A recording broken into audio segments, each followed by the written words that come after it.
Welcome to Moments in History channel. Have you ever heard of an empire that lasted over 1,000 years, acting as a shining fortress of civilization while the world around it plunged into darkness? An empire that blended Roman law, Greek culture, and Christian faith into a dazzling, unique identity. Today, we journey back in time to explore one of history's most influential and enduring powers, the Byzantine Empire. When the Western Roman Empire crumbled in 476 CE, many thought it was the end of Roman glory. But they were wrong. In the East, a new chapter was just beginning. Centered around its magnificent, impenetrable capital, Constantinople, the Eastern Roman Empire, which we now call the Byzantine Empire, rose to become a beacon of wealth, power, and culture. For over a millennium, it stood as a bridge between Europe and Asia. A vibrant hub of trade and ideas. Imagine walking the streets of Constantinople in its heyday. This wasn't just a city, it was the heart of the world. Its strategic location on the Bosporus Strait meant it controlled the vital trade routes connecting the Black Sea to the Mediterranean. Goods from as far as China and India flowed through its markets, bringing immense wealth. The city itself was a spectacle of towering walls, grand palaces, and bustling forums, all under the watchful eye of the emperor. This was the city they called the Queen of Cities. At the core of the Byzantine identity was a powerful fusion. They were Romans in their governance and military structure, carrying on the legacy of Augustus and Caesar. They were Greek in their language and philosophy, preserving the works of Plato and Aristotle that might have otherwise been lost. And they were profoundly Christian, with their faith shaping every aspect of life, from art and law to politics and daily routines. This unique blend created a civilization unlike any other. One of the empire's most iconic rulers was Justinian I, who reigned in the 6th century. He was a man of boundless ambition, dreaming of reuniting the fractured Roman world. His armies, led by the brilliant general Belisarius, reconquered vast territories in North Africa, Italy, and Spain, briefly restoring the Mediterranean to a Roman lake.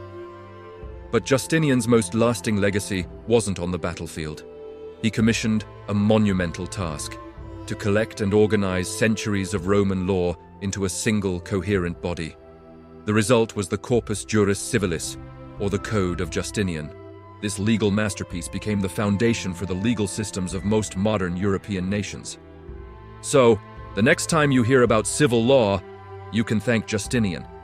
And you can't talk about Justinian without mentioning the architectural marvel he gifted to the world: the Hagia Sophia. When it was completed, it was the largest church in Christendom, a testament to Byzantine engineering and artistic genius. Its revolutionary feature was a colossal dome that seemed to float miraculously above the main hall, creating a celestial, light-filled space designed to inspire awe and devotion. For nearly 1,000 years, it stood as the symbolic heart of the empire, a building so beautiful that it was said to have been built by angels. Even today, its sheer scale and beauty are breathtaking. But an empire doesn't survive for a millennium on law and architecture alone. It needs a strong economy and a formidable military. The Byzantines had both. Their economy was powered by a stable gold currency, the solidus, which was so reliable it became the dominant international currency for centuries, like the US dollar of its time. They also broke the Persian monopoly on a highly coveted luxury good, silk. Legend has it that Byzantine monks smuggled silkworm eggs out of China in hollow canes, allowing the empire to establish its own thriving silk industry. Defending this wealth required a powerful military. The Byzantine army was a professional, well-organized, and highly disciplined force. Its elite heavy cavalry, the cataphracts, were like walking tanks. Both horse and rider were completely encased in armor, capable of shattering enemy formations with a devastating charge. But their most famous and feared weapon was a state secret: Greek fire. This was an incendiary liquid that could be sprayed from ships, and it had the terrifying ability to burn even on water. For centuries, this mysterious weapon gave the Byzantine navy an unbeatable edge, saving Constantinople from numerous naval sieges. No one today knows the exact formula. It remains one of history's greatest lost secrets. the Byzantine Empire was also a powerhouse of culture and learning.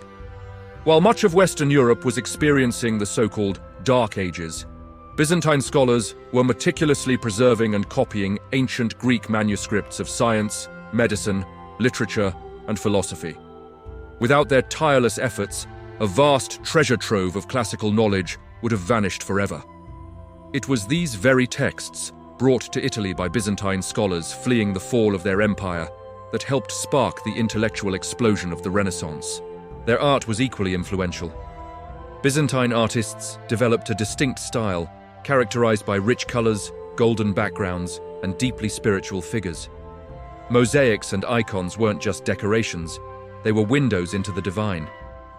This art form spread throughout the Orthodox Christian world, from the Balkans to Russia, and its influence can still be seen in religious art today. Of course, a 1,000-year history is never smooth sailing. The empire faced constant threats from all sides. They fought epic wars against the Sasanian Persians, the expanding Arab caliphates, the nomadic Bulgars and Pechenegs, and later the Seljuk Turks. Internally, the empire was rocked by political intrigue, civil wars, and deep religious disputes. The most significant of these was the Great Schism of 1054, a theological and political split that formally divided the Christian world into the Western Roman Catholic Church and the Eastern Orthodox Church. This division had profound consequences that echo to this day. Perhaps the most devastating blow came not from a traditional enemy, but from fellow Christians. In 1204, the Knights of the Fourth Crusade, instead of heading to the Holy Land, diverted their mission and brutally sacked Constantinople. They looted its treasures, desecrated its churches, and shattered the empire. Though the Byzantines eventually reclaimed their capital, the empire was a shadow of its former self, weakened, impoverished, and broken. The final act came in 1453. The rising Ottoman Empire, led by the ambitious Sultan Mehmed II, laid siege to Constantinople. For 53 days, the last Byzantine emperor, Constantine IV, and a small, determined force of defenders held out against overwhelming odds. But the ancient walls, which had protected the city for 1,000 years, could not withstand the Ottomans' new superweapon, massive cannons. On May 29, 1453, the city fell. The last Roman emperor died fighting on the walls, and the 1,000-year reign of the Byzantine Empire came to a dramatic and tragic end. The fall of Constantinople was a world-changing event. It marked the end of the Middle Ages and the final, definitive end of the Roman Empire. But the story doesn't end there. The legacy of Byzantium is all around us. It lives on in our legal systems, in the splendor of Orthodox Christianity, in the art and architecture that still inspires awe, and in the classical knowledge it safeguarded for humanity. The Byzantine Empire may have fallen, but its golden echo continues to resonate through history. Thank you so much for joining me on this journey through the incredible history of the Byzantine Empire. If you found this story as fascinating as I do, please hit that like button and subscribe to Moments in History channel for more deep dives into the past. Let me know in the comments which empire you'd like to see us cover next. Until then, stay curious.